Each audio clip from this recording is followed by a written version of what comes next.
भएर उपस्थिति भएको छु भन्नुपर्छ। सानो छोटो भिडियो लिएर है त। आजको भिडियो रहेको छ फेसबुक मेसेन्जर चाहिँ अफलाइन कसरी देखाउने, आफू अनलाइनमा रहेर साथीलाई अफलाइन कसरी देखाउन सकिन्छ भन्ने सन्दर्भमा चाहिँ मैले एउटा छोटो भिडियो बनाएको छु। योभन्दा पहिलेको भिडियोमा चाहिँ साथीहरूले धेरै कमेन्ट गर्नुभएको छ कि यस्तो अफलाइन कसरी देखाउने भनेर चाहिँ यस्तै कमेन्टहरू गर्नुभएको छ। त्यसै कारणले गर्दा मैले यो भिडियो बनाउन बाध्य भएको हुँ।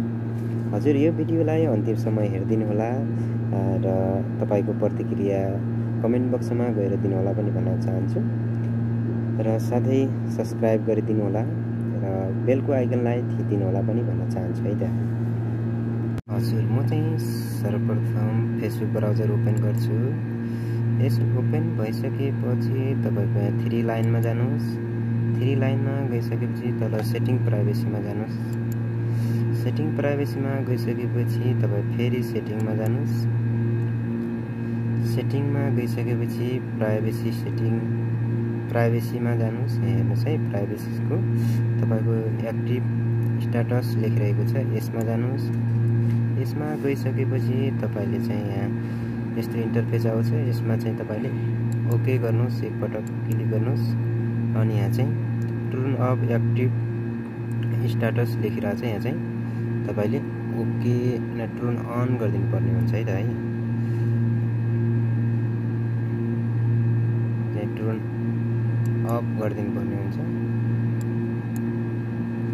यो चाहिँ अब अफ भइसक्यो। तपाईले चाहिँ तपाई अनलाइनमा भएको तपाईको साथीले चाहिँ फेसबुकमा देख्न सक्नु हुँदैन है त, उता देख्न सक्नुहुन्न। अब चाहिँ म फेरि मेसेन्जर तर्फ जान्छु। अब चाहिँ म मेसेन्जर ब्राउजर ओपन गर्छु। त्यसपछि तपाईले यहाँ आफ्नो प्रोफाइलमा जानुहोस्। प्रोफाइलमा गइसकेपछि यहाँ एक्टिभ स्ट्याटस लेखेको छ, यसमा जानुहोस्। यसमा गइसकेपछि सेम उस्तै यहाँ पनि अफ गरिदिनुहोस् है त। यहाँ अन छ, अफ गरिदिनुहोस् है त। यहाँ अफ भइसकेपछि